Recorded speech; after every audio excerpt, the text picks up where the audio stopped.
2022, Ohio had its coldest month.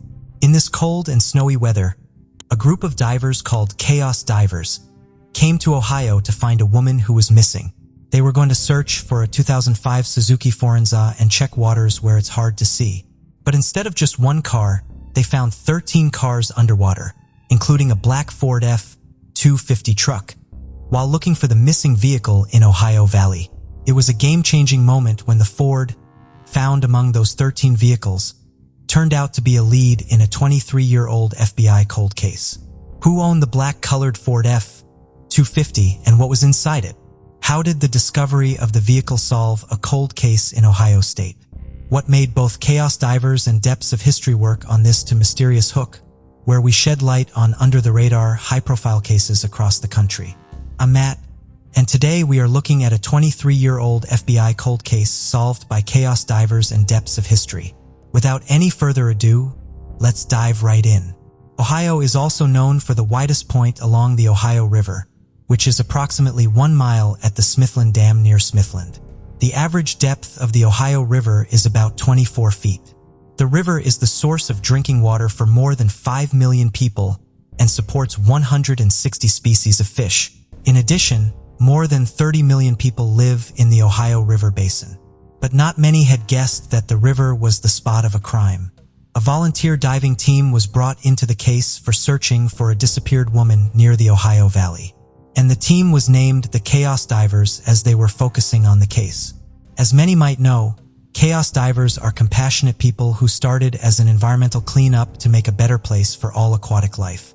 And later they transformed into selfless heroes. The diving angels always believed that many people disappearing with a vehicle for a long time had a high potential of being found in the water. So initially they saw people by accident, and now they're doing it purposely, traveling the country and trying to bring closure to families of the disappeared ones, which is the ultimate aim. Before we proceed, I've got an exciting surprise for you.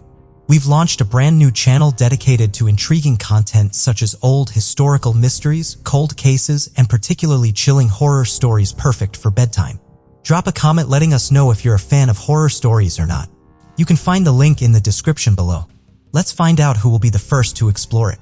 Alright, let's dive back into the video. So they were working on Ohio State for a disappeared woman whose last cell phone ping was from Marina's location. The diving angels were looking for a vanished woman and her vehicle. While these people were looking into the bodies of water in Steubenville Marina, the Jefferson County officials contacted this team. The officials requested have an eye on a black-colored Ford F-250 truck during their search. So having this in mind, the diving angels employed sonar technology to locate the vehicle of the disappeared woman. During the search for the woman, the Chaos Divers found a total of 13 vehicles, of which one matched the description given by the Jefferson County officials. The divers found a vehicle verified to be a black Ford F-250. Other verification hadn't been done since the plates weren't found. The team immediately reported their findings to the Jefferson County officials. The diving angels never knew that the discovery would bring closure to an unsolved 23-year-old FBI cold case of a disappeared older man named Charles Floyd Hanland. But that was the time when Chaos Divers started to know more about Charles and his mysterious disappearance that haunted his family for 2 decades. Who was Charles Floyd Hanland? Well, let us go back to 1999 to understand Charles a bit better. It was a blooming season in Bloomingdale, and the calendar pointed to October 10, 1999. Born in 1940, the 59-year-old Charles was getting himself ready to leave in his 4-door extended cab, 1999 Ford pickup truck with Ohio license plate number BGA 4049. His truck's wheels were heading towards Florida to pick up a motorcycle. But soon after that, neither Charles nor his truck were ever found. Also, his family members never heard from him again. After his disappearance, the family members were shocked and immediately notified Jefferson County Sheriff's Office about Charles. When the officials questioned Charles's whereabouts, the family told them he was about to pick up a motorcycle in Florida. The family members added that they had no idea about his whereabouts. Also, they characterized Charles as 5 feet 11 inches, 178 pounds, Caucasian male with brown hair, eyes, and a mustache at the time of his disappearance. They even mentioned that Charles had medical conditions, including asthma and diabetes. Gathering all the information about Charles, officials confirmed that they were searching for him in Bloomingdale, Ohio, but no clues led them to Charles. Also, it was the late 1990s period when there were fewer technological advancements. Such factors contributed to converting the endangered missing person case into a cold one. Decades had gone by since Charles's disappearance, and still his family was left unanswered. After getting to know the mysterious disappearance story of Charles, the diving angels understood that they were connected to one of the most prominent disappeared person cases in the Ohio Valley. Charles would currently be 81, but at least after 23 long years, the angels were kind enough to bring closure to the case. So after finishing their ongoing search for the vanished woman, the Chaos Divers were back in the Ohio Valley with another public-spirited team named the Depths of History. It was their second visit to this area, and they started to dive into the water to get back to the truck. When they got into some of the deeper areas of the Ohio River, of course, they might have felt that it was utterly dark. However, they tried to stand on bedrock. Usually, the bottom was mostly gravel if people were diving and got about 10 feet away from the shore. Most of the mud seemed to be near the shoreline. Nevertheless, nothing stopped the diving angels from discovering the vehicles. The first car was a Lincoln Navigator linked to an insurance company, but the second vehicle was one of interest to local law enforcement. The diving angels found the truck similar to the description of the one belonging to Charles Hanland, a Bloomingdale man who had been missing since 1999. So the Chaos Divers, Depths of History, the Jefferson County Sheriff's Office, and Toronto Fire pulled out of the river at the Steubenville Marina. Charles's family members, Carolyn Parr, kept one hand on her aunt, Ethel Stevens, and the other on her phone. As the two of them stood on the riverbank, their attention focused on the tow truck pulling a long-submerged Ford pickup out of the Ohio River. She felt that they had a lot of unanswered questions, but hopefully the discovery would help them discover what happened to Charles 23 years ago. The family members said that they were excited about this development. But unfortunately, since the truck was too bad of shape, Jefferson County Sheriff Fred Abdallah said it was hard to identify it at the scene correctly. They didn't get any VINs in the normal areas where they would be marked. The vehicle seemed so deteriorated and dirty. So after recovering, they just thought of moving the truck to a secure spot and getting it cleaned up so they could locate the VIN on the engine block or the frame. It was a tedious, time-consuming operation since they were going through every piece of dirt, silt, and debris in that vehicle. Fortunately, they matched the VIN, found under years of dirt and debris on the truck's windshield, to the VIN Ford Motor Company and had supplied them years ago after Charles had turned up missing. Later that day, Sheriff Fred Abdallah Jr. gave the family members the news that they had waited 23 years to hear. He said that Green's Towing had been positively identified as the 1999 Ford extended truck Charles was driving when he disappeared in October 1999. And after announcing, the officials thought it was heartbreaking and sad for the family, but Charles Hanland's family would have slept easier that night as they finally got some closure. Finally, the Chaos Divers of Southern Illinois were back in Jefferson County to take another stab at closing the book on some decades-old mysteries of the Ford truck, which they believe belonged to Charles. Funded by Facebook and YouTube, their services are provided free of charge. It is a humbling and beautiful thing these diving angels are doing. Also, other teams across the country are doing the same thing. And the teams never stop there. These diving officials also believe that getting those cars out of the river was good for the environment. So after many hardships, the Chaos Divers, Toronto Fire, and the Jefferson County Sheriff's Office marked other vehicles with magnets and floating buoys, pulling several vehicles out of the water. Finally, Green's Towing pulled them out of the rest of the way. Officials confirmed that they found roughly 13 vehicles in the Ohio River from a green buoy to the train bridge. Sheriff Fred Abdallah Jr. said that they were ecstatic the Chaos Divers came, but he added that they wouldn't be able to tackle such kind of a project alone. We believe that offering such closure would help the investigators further their investigations and give the families of the disappeared ones some peace and healing time. What do you think about it? Tell us your thoughts in comments below. Let's continue. Before we continue, 90% of you haven't subscribed to our channel, so if you like this video, please subscribe. It motivates us to make more content for you. Okay, let's continue. Back in the 1970s and 1980s, crimes in different areas didn't connect much with each other in the eyes of the police. Our killer knew this and used it to his advantage. He wrecked over 100 homes in California. He'd show up at night with a flashlight, wearing a black ski mask, and hover over people's beds. He'd tell the women to listen to him if they wanted to stay alive, holding knives to their throats and pistols to their heads. He rebeed and ended their lives in a couple of hours, putting little souvenirs into his pocket as he dashed into the night. 51 women rebeed in their beds, often in front of their husbands and children. We know he murdered 12 individuals, but the number might be more.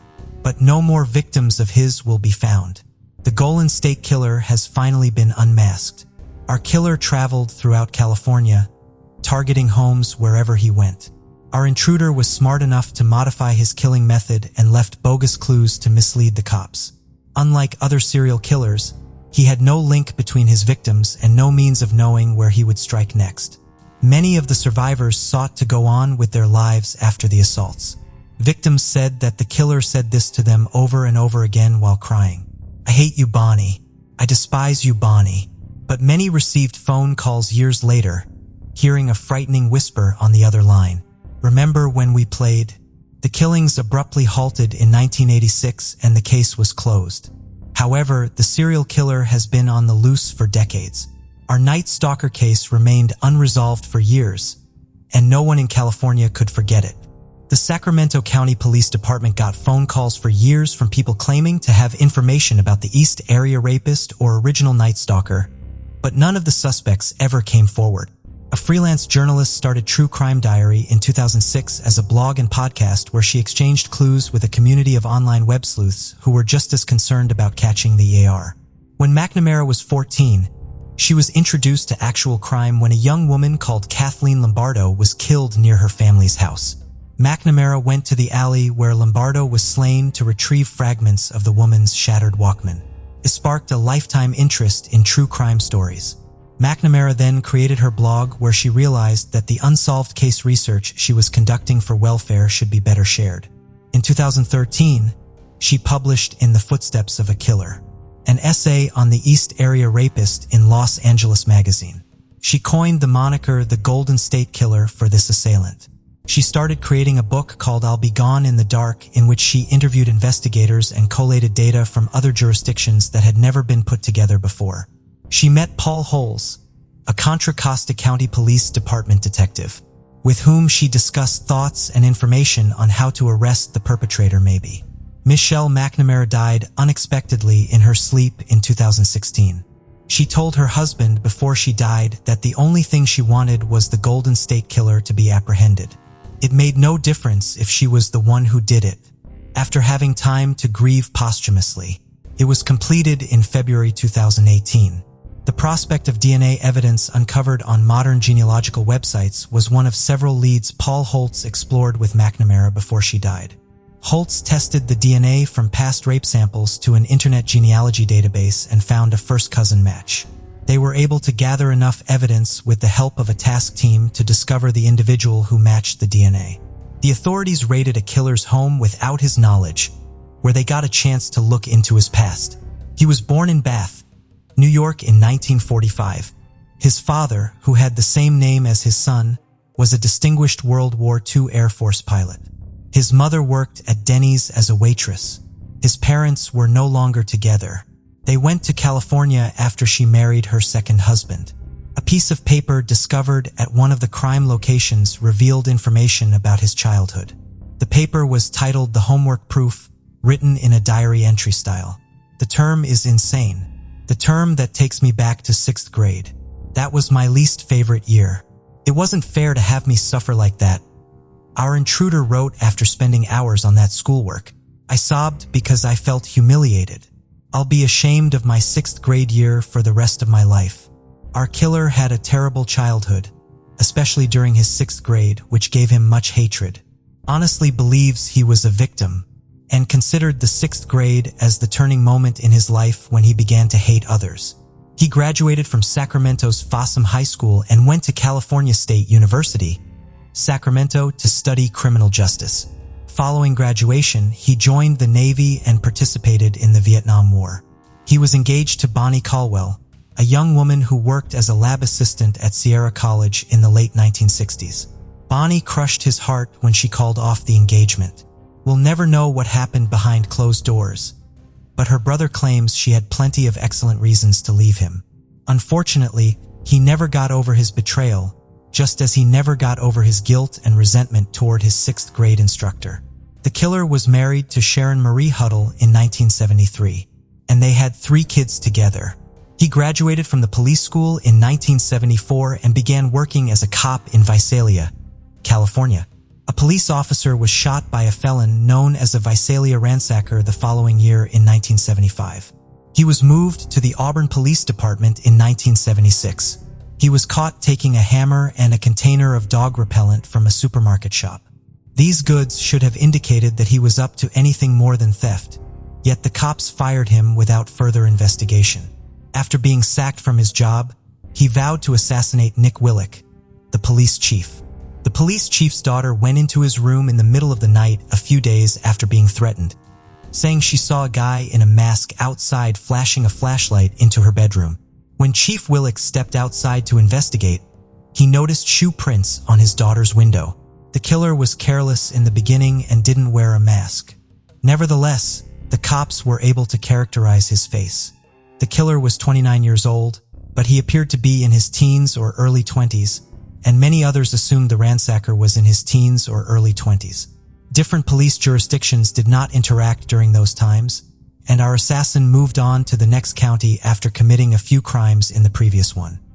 He went to extraordinary measures to avoid being noticed as a ransacker and began wearing a black ski mask. He devised plans for each of his crimes as well. He dropped a lot of weight to disguise his appearance when police drawings and physical descriptions that looked remarkably comparable to his natural face were released. He went for 1-story houses with identical layouts to figure out how many people lived there. He drove around neighborhoods at night, sketching out maps to assist him in navigating. He would check through the victim's pocketbook for her driver's license after breaking into their home. He would murmur their names as he approached them in their bedrooms, making them wonder whether he knew them in their private lives. He would also note their interests and create a tale about how he knew them.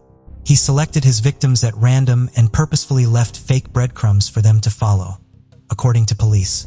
Then, after years of focusing on single women, he began pursuing couples.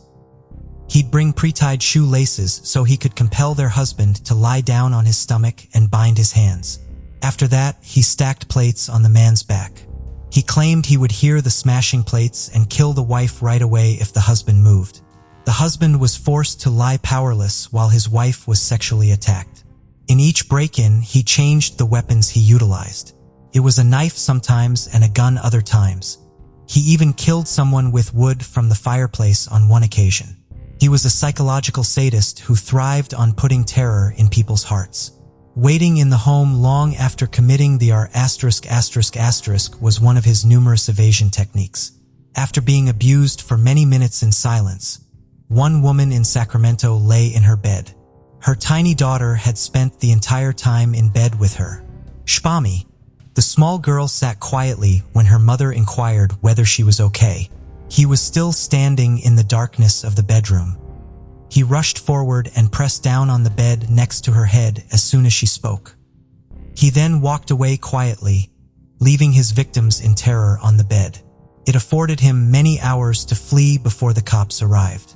He would phone his victims months or even years after being ed to tease them on Christmas Day, threatening to return and do the job. Many of his surviving victims now have post-traumatic stress disorder.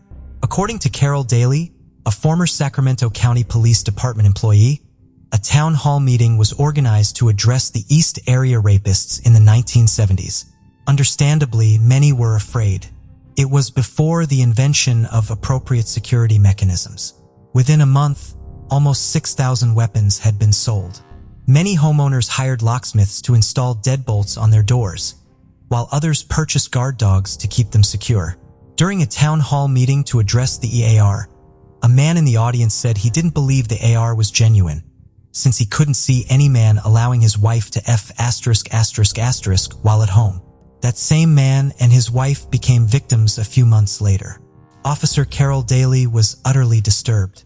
She knew whomever the ER was had been at that meeting that night, delighting in the terror she had instilled in those individuals. The devil was right in front of our eyes. Our killer became an extensive rig truck technician for a supermarket chain named Save Martin in later years, because he could no longer work as a police officer. According to one of his co-workers, he was usually on his best behavior and acted as though he was frightened of getting into trouble. He never arrived late to work or phoned in sick. He maintained his criminal activities at night, only stopping in 1986. Except it was the same year his youngest daughter was born. No one knows why he picked that year to end his murdering spree. It's conceivable that he reached a point where he couldn't keep his double life hidden from his family any longer. Or he continued his crimes under an utterly different MO. He had a reputation as an aggressive, violent man at home. People avoided engaging with him in the area, and he never made any friends. He had succeeded in hiding his crimes for 44 years, but not anymore. Guess what? Our Golden State Killer was not even on the suspect list. Sacramento County investigator, Paul Holes, was obsessed with solving the case. He finally got an Ancestry DNA company to agree to work with him and uploaded the DNA from the Golden State Killer into an online database in January of 2018. Through this technology, he found a third cousin. Hulse took this to a Sacramento County DA and he assigned a task force to scour this family tree. The day before he was supposed to hand in his gun and badge, Paul Hulse sat outside a killer's house to retrieve his DNA and fingerprints by wiping his car door and going through his trash to find a discarded tissue. The Sacramento Crime Lab and task force worked non-stop to connect the dots to prove that he was the Golden State Killer. The police obtained a search warrant to go into his house and arrest him. And police officer Joseph James D'Angelo. D'Angelo was taken aback. Police on the scene stated they could see him plotting an escape route in his eyes, but they apprehended him before he could do so. He did not attempt to disclaim his identity as the Golden State Killer. To avoid implicating himself, he has not talked to the police since then and refuses to give any interviews. When he arrives in court, he looks into space. He was living with one of his adult children and his grandchild at the time of his arrest. His wife is a divorce lawyer, yet she never filed for divorce after being separated for so long. As a result, she will not be obliged to testify against him in court as his wife, allowing her to avoid being held partially liable for his actions. According to neighbors, D'Angelo appeared to be in excellent physical condition, as if he was just 50 years old rather than 72. He was able to stroll about without any problems. However, when his attorneys arrived at the trial, he was in a wheelchair, appearing to be a frail, elderly guy who didn't understand what was going on. It was his last-ditch effort at self-preservation. But no one was fooled. D'Angelo was no longer in a wheelchair during the motion hearing. He was standing next to an armed guard inside a wall detention cell. He kept a blank expression on his face the entire time. He didn't express any emotion or regret. It will be years before he is brought to justice. But not even his defense counsel can deny that he is the Golden State Killer. So many of his things, including souvenirs he stole from his victims, were taken into evidence by the police from his residence. At the very least, D'Angelo is now in protective custody. Hopefully, the victims and their families will get some rest. The Golden State Killer has finally been unmasked. What do you think about it? Tell us your thoughts in comments below. Let's continue. Before we proceed, I've got an exciting surprise for you. We've launched a brand new channel dedicated to intriguing content such as old historical mysteries, cold cases, and particularly chilling horror stories perfect for bedtime. Drop a comment letting us know if you're a fan of horror stories or not. You can find the link in the description below. Let's find out who will be the first to explore it. Alright, let's dive back into the video. Peter William Sutcliffe, also known as Peter William Coonan, was born on June 2, 1946, in Bingley, West Riding of Yorkshire, UK. He came from a working-class family. One of his siblings later shared that their dad was an abusive alcoholic who would often beat them with a heavy belt strap as punishment. Peter left school at age 15 and entered the workforce.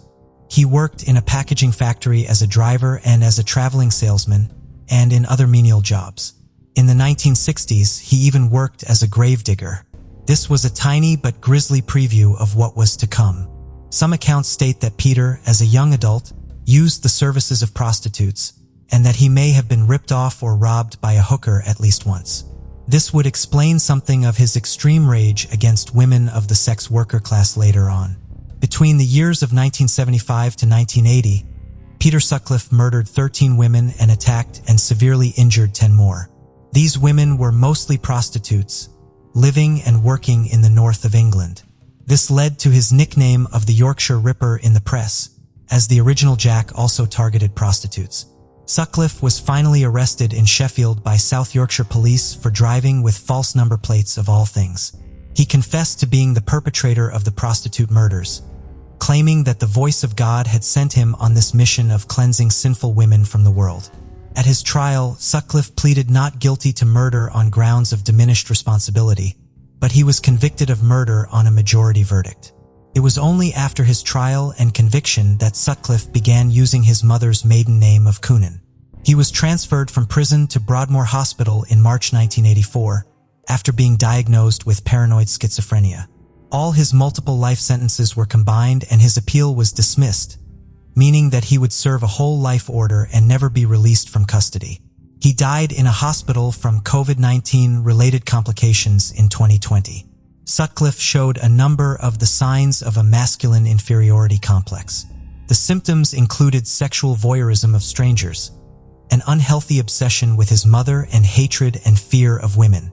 A diagnosis of paranoid schizophrenia led to the legal decision that he was mentally. Two of the most high-profile media projects on Sutcliffe are the British television crime drama miniseries This Is Personal, The Hunt for the Yorkshire Ripper, released on ITV in the year 2000, and the Netflix document series in 4 parts called The Ripper, released in December of 2020, which gives an overview of the police investigation into the murders.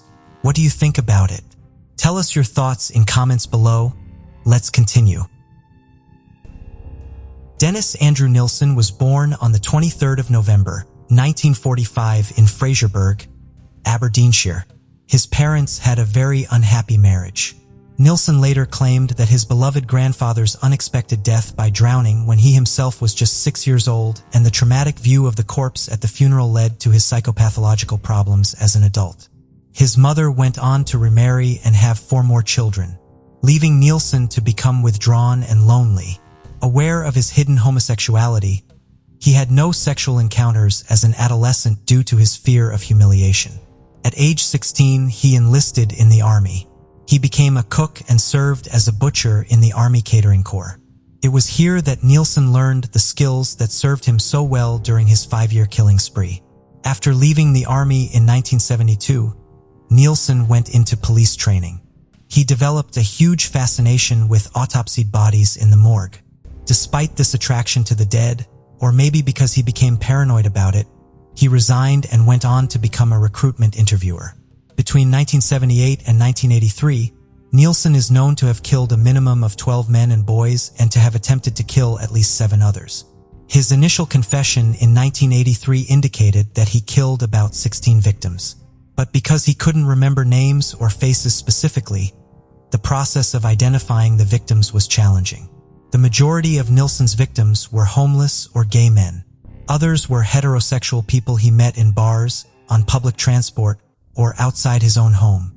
All of Nilsen's murders were committed inside 2 North London addresses in Muswell Hill, where he resided during the years of his continuous and ruthless killing spree. One was a house on Melrose Avenue, the second an attic flat in Cranley Gardens. His victims were lured to these addresses through the offer of alcohol, food, money, and, most ironically, a safe space to stay. Nilsen usually gave his victims food and alcohol before he strangled them. He used a ligature to attack them, often causing instant death.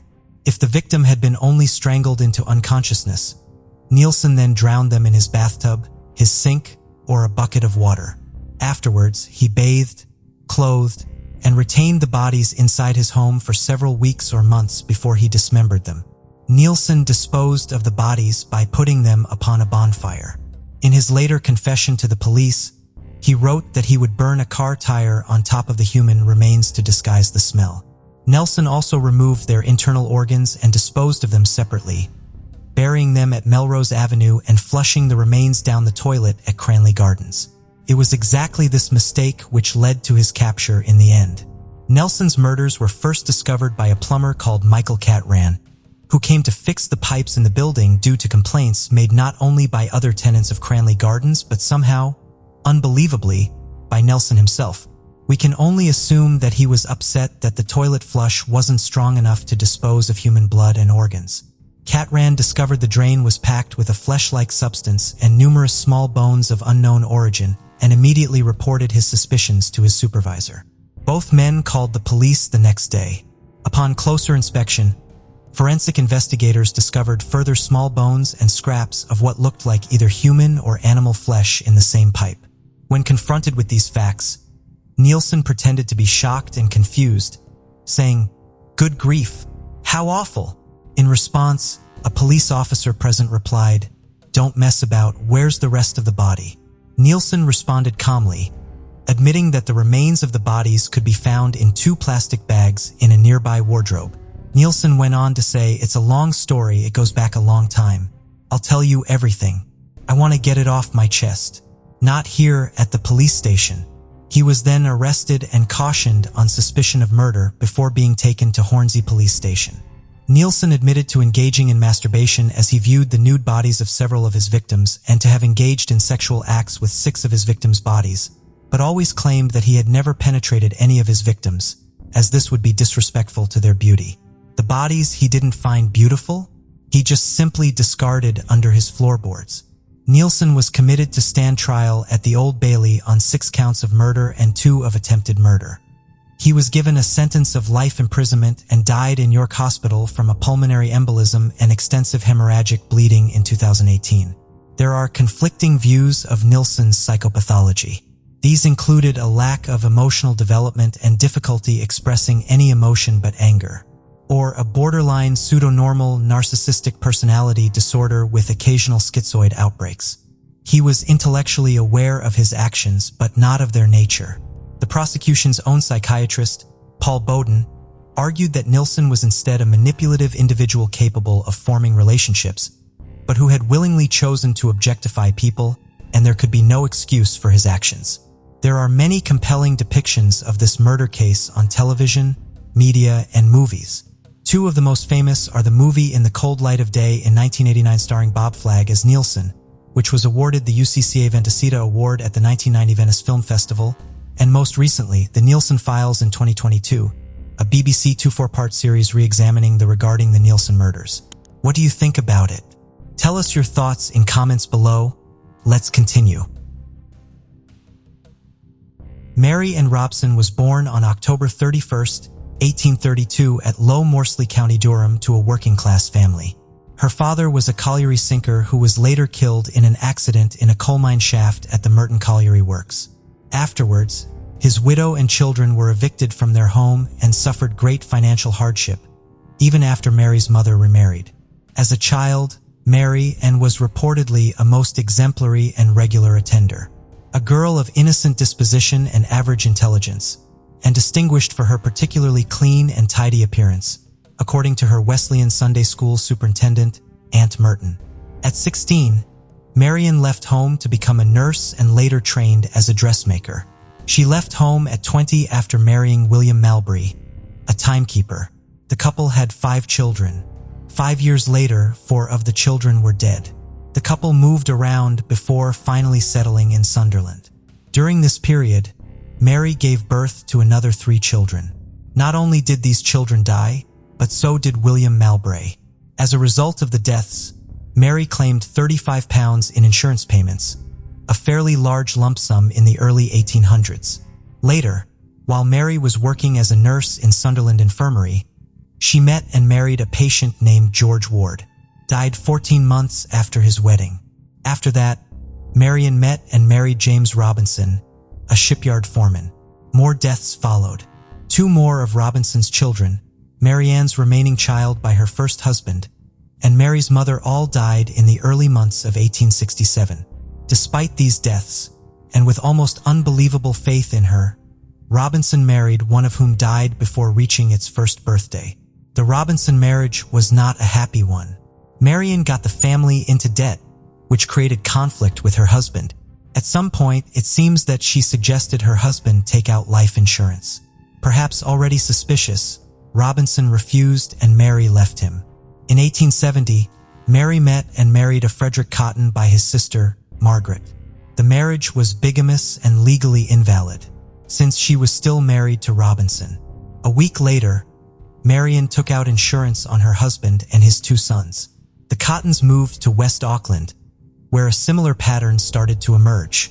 Just over a year after they were married, Frederick Cotton became ill and died. Mary already had a new lover, Joseph Nutras, who moved in 3 months later. Mary still needed to work, however, and found employment as a nurse to a Mr. Quickmanick, an excise officer who was suffering from smallpox. It was not long before Mary became involved with Quick Manning, and sure enough, in the following weeks, her stepson, son, and Nat Rose all died sudden and inexplicable deaths. Mary soon became pregnant with Quick Manning's child, but he refused to marry her. Mary was forced to take in lodgers and find extra work to make ends meet.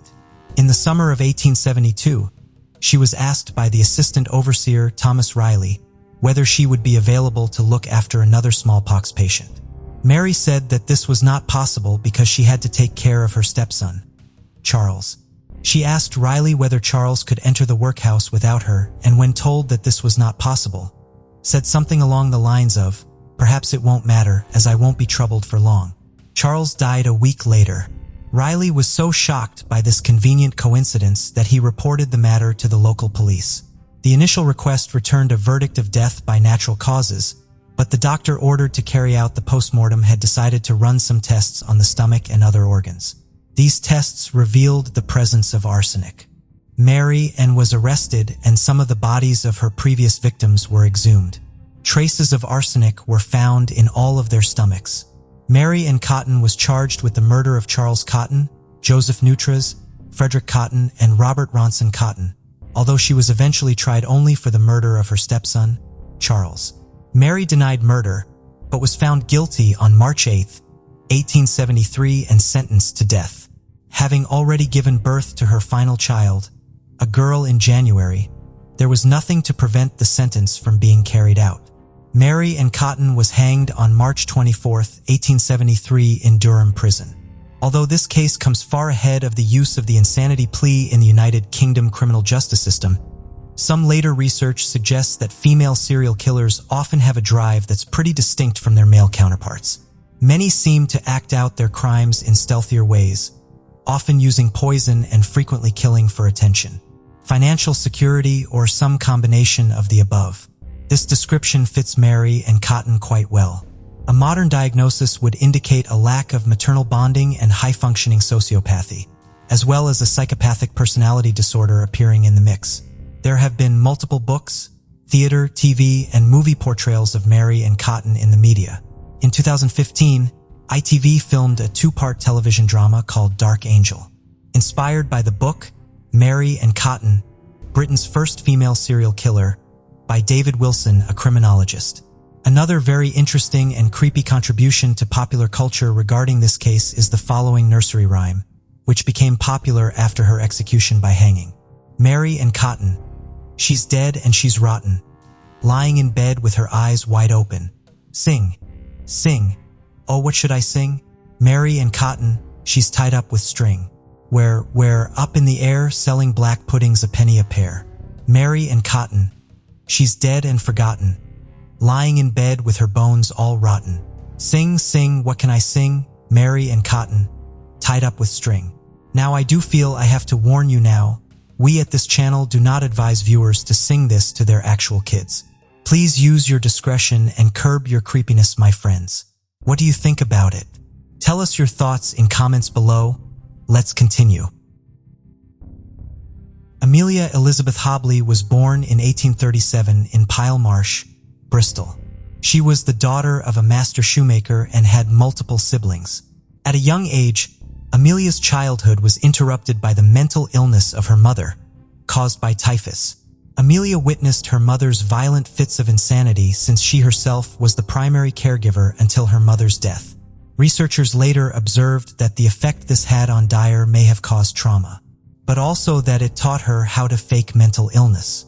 After her mother's death, Amelia eventually moved into lodgings in Trinity Street, Bristol, where she married George Thomas. After the marriage, Amelia trained as a nurse, a difficult but respectable job in Victorian times, which enabled her to acquire some useful skills.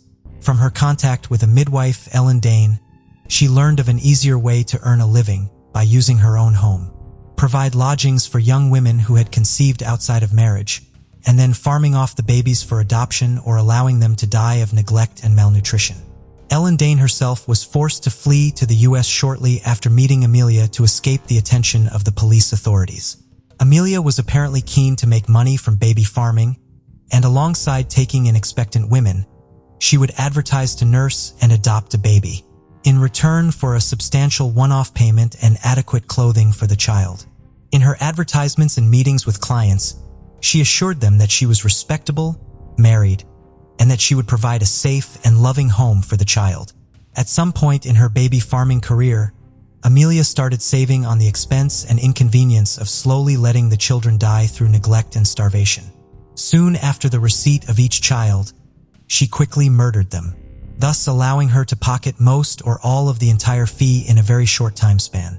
Amelia was eventually caught in 1879 after a doctor became suspicious about the number of child deaths he had been called to certify in Dyer's care. However, instead of being convicted of murder or manslaughter, she was sentenced to 6 months hard labor for neglect. She claimed great mental and emotional trauma due to this nonsensical excuse of a punishment for child murder. Inevitably, she returned to baby farming and murder.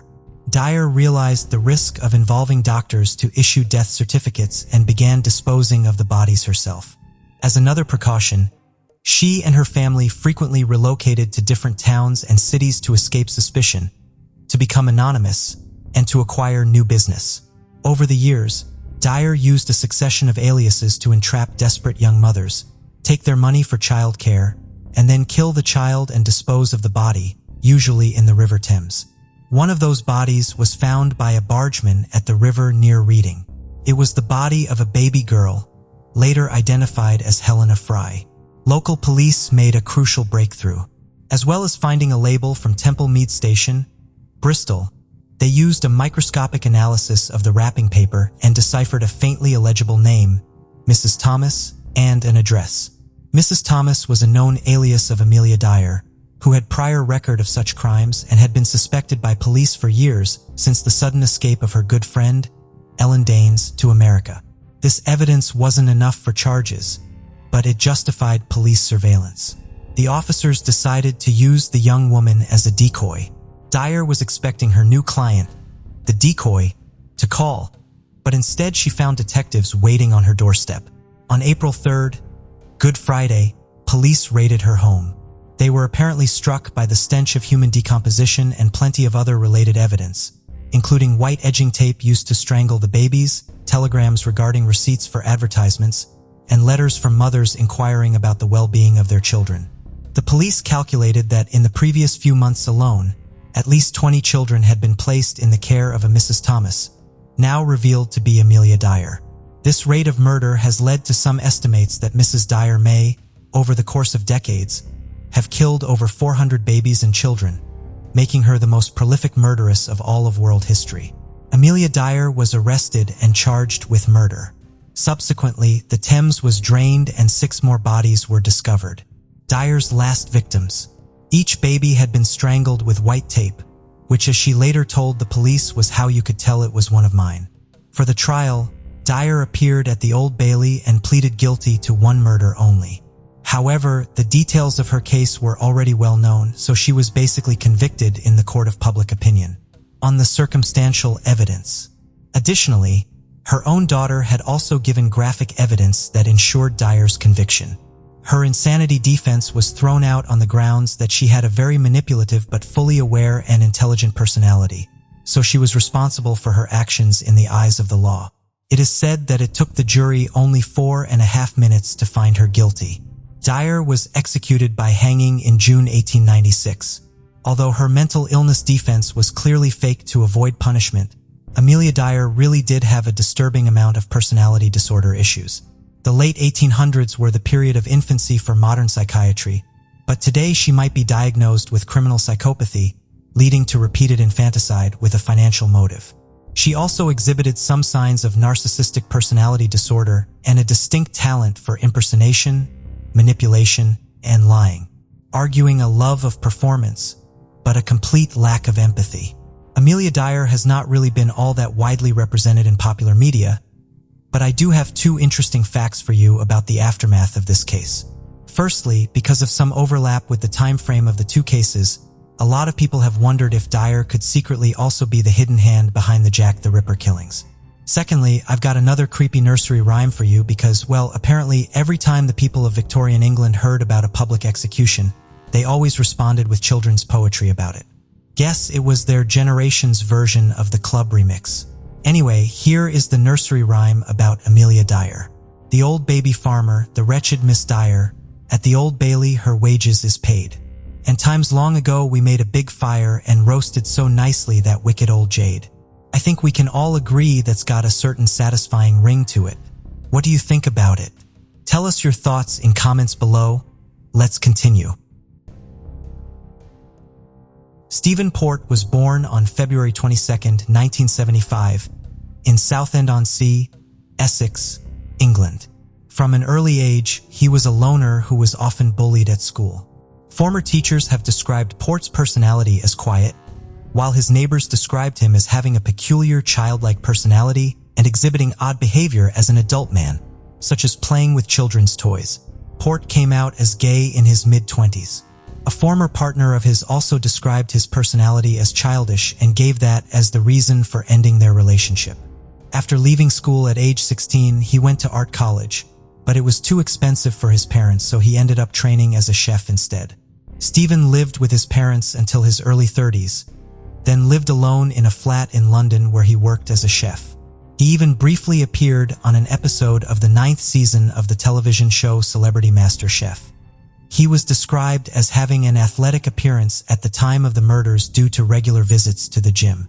Stephen was bald and disguised this in public by wearing a blonde toupee. The hairpiece was professionally fastened and apparently increased his confidence when meeting other men. Part of his strategy was concealment, manipulation, and even identity theft. Stephen used a number of internet hookup sites and apps as a means of initially contacting his victims, including Sleepy Boy, Grindr, Hornet, FitLads, Badoo, Gator, Flirt, Daddy Hunt, Planet Romeo, Manhunt, Slave Boys, and Couchsurfing. He made up false identities and false claims about his background, including one in which he pretended to have graduated from Oxford University and served in the Royal Navy, and another he gave his occupation as a special needs teacher.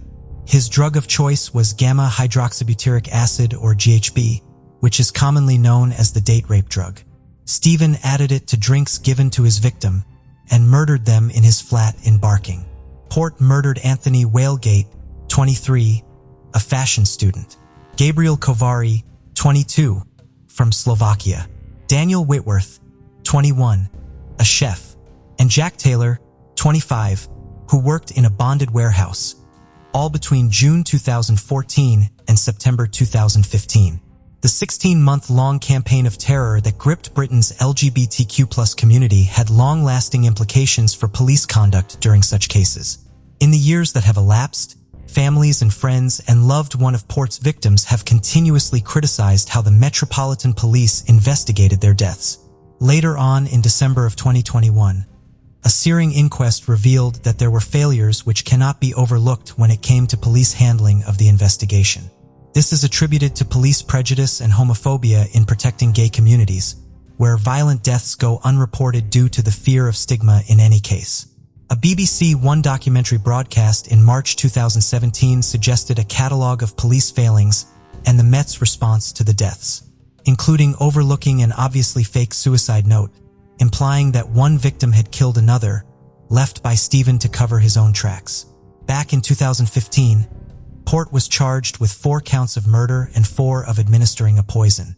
But at the Old Bailey in June 2016, prosecutors added 6 more counts of administering a poison, 7 charges of rape, and 4 of sexual assault. The judge meaning there will be no possibility or appeal for release. Port was incarcerated in HMP Belmarsh. In a harrowing copycat crime in 2019, Gerald Matavu, who is known to have supplied Port with the GHB used in those killings, was arrested and later convicted of the murder of actor and businessman Eric Michaels. He was then sentenced to life imprisonment with a minimum term of 31 years. Using similar methods to Port, Motovu had targeted Michaels on Grindr and had given him a fatal dose of GHB, which continues to be a popular drug for rapists and murderers as of today. Judging from Stephen Port's known history of social skills disorder as a child, coupled with an anxiety disorder, body consciousness, and increasing isolation as an adult, it's possible to detect the signs of psychopathic behavior and a borderline personality disorder emerging, where his visible insecurities were being compensated for by secret habits of deception and extreme violence. Due to the callousness of both the murderer and the police investigating the case, it sparked global interest. In 2017, the BBC aired the documentary, How Police Missed the Grindr Killer, which went over the botched investigation into Port's murders. And in 2019, it was announced that the BBC would produce a drama thriller titled The Barking Murders, written by Neil McKay, which would be based on the investigation led by the families of Port's victims. The series finally aired this year in January of 2022. What do you think about it? Tell us your thoughts in comments below. Let's continue. 60-year-old Bill Lang lived in Binger, Oklahoma, and worked as a ranch hand in nearby Hinton. Known as Wild Bill to his friends, his family acknowledges that some may have seen him as a little rough around the edges. However, his tough exterior covered a kind heart and dedication to his family.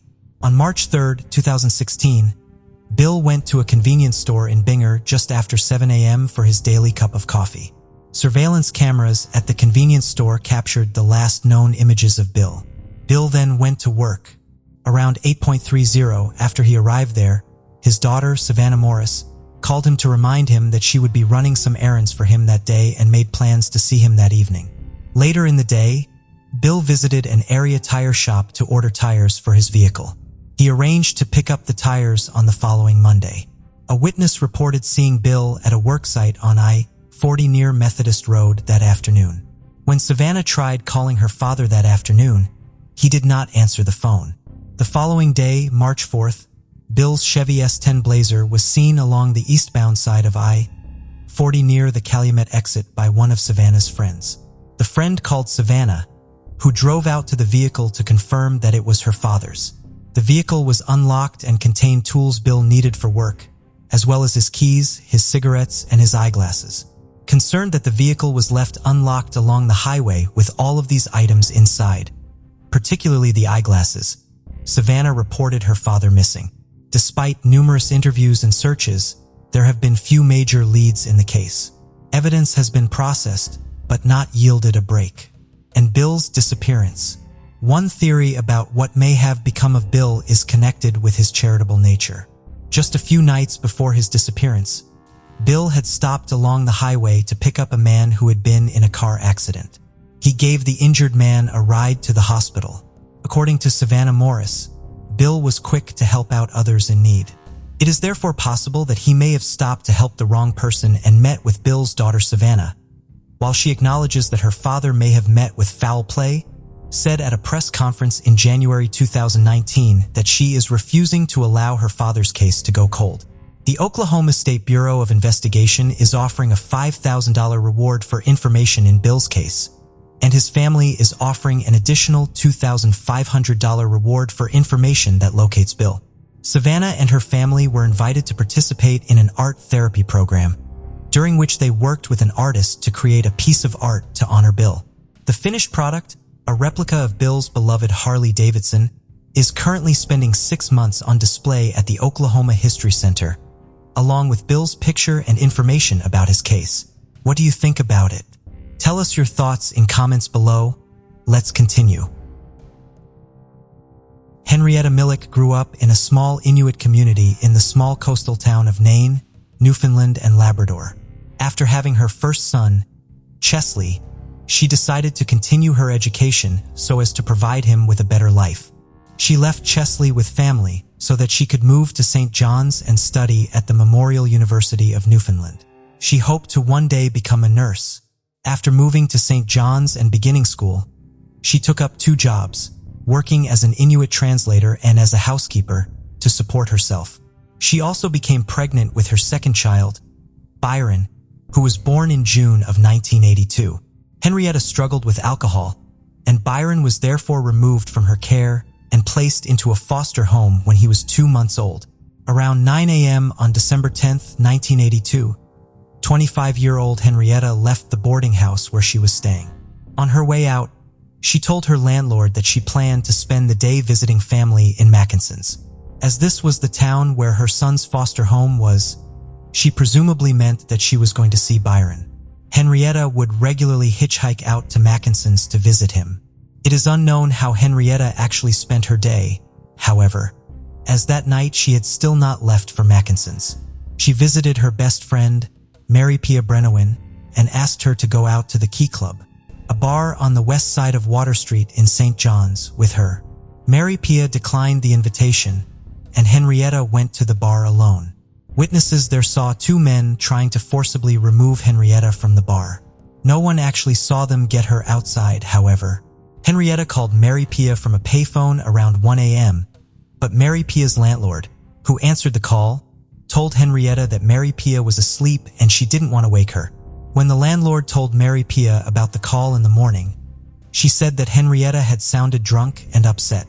The bartender who was working that night, who knew Henrietta because she was a regular at the bar, stepped into the back room at one point sometime after that call.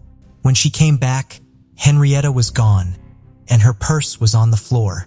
The 2 men who had been bothering her were also gone, and they never came back after that night. There have been no confirmed sightings of Henrietta since. Her landlord reported her missing to the police 2 days before Christmas. By 1995, Henrietta was presumed dead by authorities who were even granted a search warrant to excavate a site to look for her remains in an area where there had been a potential sighting of her, but nothing was found.